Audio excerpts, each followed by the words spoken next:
Have you ever watched The Great Gatsby and felt weirdly angry at Daisy? Not because she picked the wrong man, but because she looked at everything Gatsby built for her and still turned away. Most people flatten that into a love triangle. Girl chooses rich jerk over sweet dreamer. But Daisy's choice isn't really about romance. It's about class, safety, and a truth we don't like admitting. That being loved intensely is not the same thing as being loved safely. And once you see that, the film stops being just a tragedy. It becomes a map of how desire, status, and self-protection actually works. Welcome to Lady Susanna. Join me for tea as we decode the secret language of class, money, taste, and status. In the film you love, a language most people never notice, but everyone feels. Here return that hidden codes into practical strategies you can actually use to refine your taste, sharpen your social fluency, and deepen your sense of self. And this holiday season, we're dedicating an entire series to The Great Gatsby. The parties, the green light, the class codes hiding under the confetti. If you've ever felt the ache of wanting something you could almost touch, the series is for you. Today, we're breaking down Gatsby's final illusion that if he made himself impressive enough, Daisy would simply choose him. But her refusal isn't cowardice, it's a rational response to what his world would have cost her. Let's go to West Egg. Gatsby's mansion doesn't just say, I have money. It says, you should feel small in here. That's our first concept. Luxury as intimidation. Spending so extreme, it stops feeling like generosity and starts feeling like pressure. We usually think of luxury as pleasure, but in Gatsby's world, luxury is doing something more aggressive. The house is too large. The parties are too loud. The flowers are too abundant. Everything is designed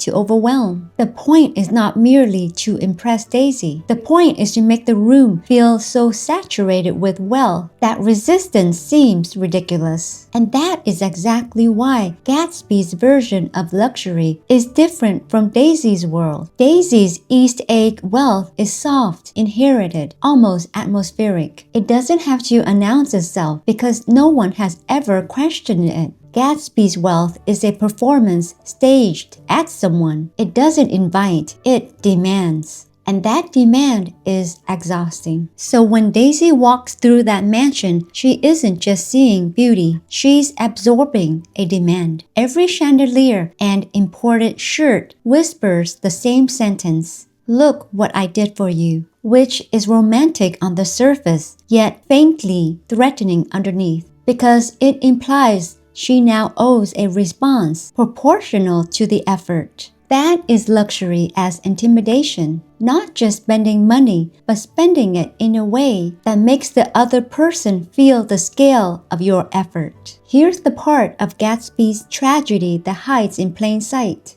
He never stops working, even during his own parties. He's hosting, watching, calculating. He has built a fantasy of effortless abundance out of relentless effort. That is our second concept. Prestige labor is the work someone does to make their status look natural.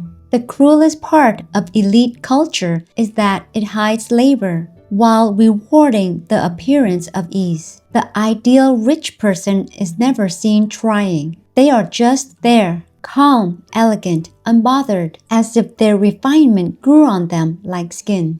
Gatsby can never fully access that illusion because his wealth is new enough to still show. The parties require staff, planning, and timing. The whole performance is held together by effort. Daisy notices, even if she couldn't name it. His beauty is assembled. Hers was simply issued to her at birth. When Gatsby insists he can repeat the past, he's really asking for something bigger than a second chance at love. He's asking to rebuild the atmosphere that made her feel secure and unbothered. But you cannot manufacture that kind of calm through effort. The labor always shows, and that's where his plans start to fail. He assumes Daisy needs to be convinced he's worthy. What she actually needs is a life that doesn't force her to choose from wanting him and losing herself. but look closely at how he tries to convince her, and you'll see the problem isn't only effort. It's the script he's following. Gatsby does not invent a new language of wealth. He copies the language of the class above him and turns the volume up. Let me introduce a new concept: emulative access. Emulative access is when someone tries to enter a higher class by copying the symbols of a higher class with more intensity than that class would ever allow itself. The goal is not only to possess beauty or status, but to emulate the codes of those who already have it, while making it bigger, brighter, and more visible. Gatsby's shirts aren't just shirts. His car isn't just a car. The party isn't just a party. Each one is an amplified translation of someone else's native language, spoken a little too loudly to sound fluent. Daisy feels that amplification instantly. This is why people mistake her choice as simple gold digging, as if she picks Tom because Tom has more money. She doesn't. She picks Tom because his wealth requires no translation. He never has to explain himself into acceptability. The room has already agreed to accept him before he even speaks. Gatsby, no matter how dazzling, is still visibly translating. And in a world where effortlessness is the real currency, visible translation reads as instability, not ambition. Now we get to the real reason Daisy doesn't choose Gatsby. It's not that she never loved him. It's not that she's incapable of feelings. It's not even that she is weak. It's that Gatsby offers her conditional belonging. Conditional belonging is when love, access, and security are all attached to a performance you must keep maintaining. Daisy is not just asked to choose Gatsby. She's being asked to choose a life in which her place is constantly dependent on his success, his mood, his ambition, and his fragile new legitimacy. Tom is awful, but Tom is structurally familiar. Daisy knows what her life with him means. The marriage is rotten, but the position is stable. She knows the rules of that world. She knows how to survive inside it. Gatsby's world is thrilling, but structurally unproven, built on effort rather than legitimacy. Daisy is not only choosing a man, she is choosing a social future, and Gatsby's future is not yet safe enough for her. That is the part people don't like admitting, because Daisy's refusal is not simply a romantic betrayal. It is a class decision, a survival decision, a decision about what kind of instability she is willing to live inside. And yes, she is selfish, absolutely. She's also frightened, conditioned. She has been taught that a woman's safety is attached to the man beside her, and that the wrong kind of choice can become a lifetime of punishment. So when the moment comes, she doesn't choose the man who loves her most. She chooses the life that already knows how to hold her. That's not romantic. It's not admirable. It's simply believable. So why does Daisy stay with Tom? Because to choose Gatsby is not just to choose love. It is to choose instability, public scrutiny, and the possibility that the class system will punish her for crossing the line too obviously. Gatsby wants her to be proof that he won, the trophy confirming that his climb was worth it. But Daisy can feel that she would not merely be loved in his world, she would be displayed. And some people would rather stay inside a broken arrangement than become the trophy of someone else's victory narrative. That is why she stays with Tom. Not because Tom is better, but because Tom was already the known structure, and Gatsby is still an open question. Here is the most heartbreaking part. Gatsby never really wanted just Daisy. He wanted what she represented, a form of life that looks effortless and secure. He wanted old money's calm. He wanted inheritance without explanation. He wanted belonging that did not have to be earned in public. That's why the green light mattered so much. It isn't only romance. It is permission. It is the fantasy that one day desire will no longer make him look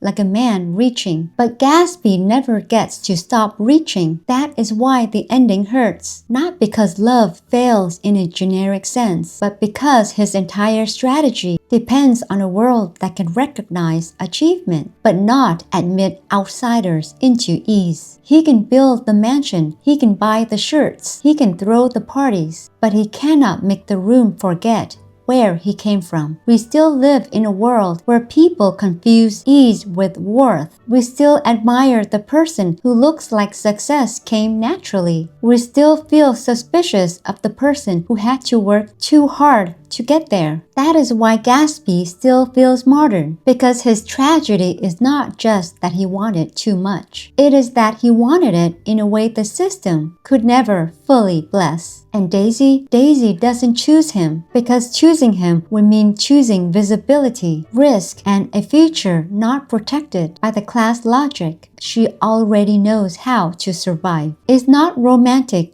it's not noble, it's worse than that. It's believable. If this made you rethink something you felt but never had words for, subscribe and turn on notifications. That's exactly what I'm here to do. Give language to the hidden codes of class, taste, and status you've been sensing all along. And if you want to keep exploring how those codes shape the roles we get cast in and the lives we build, click the video on your screen and join me for the next conversation.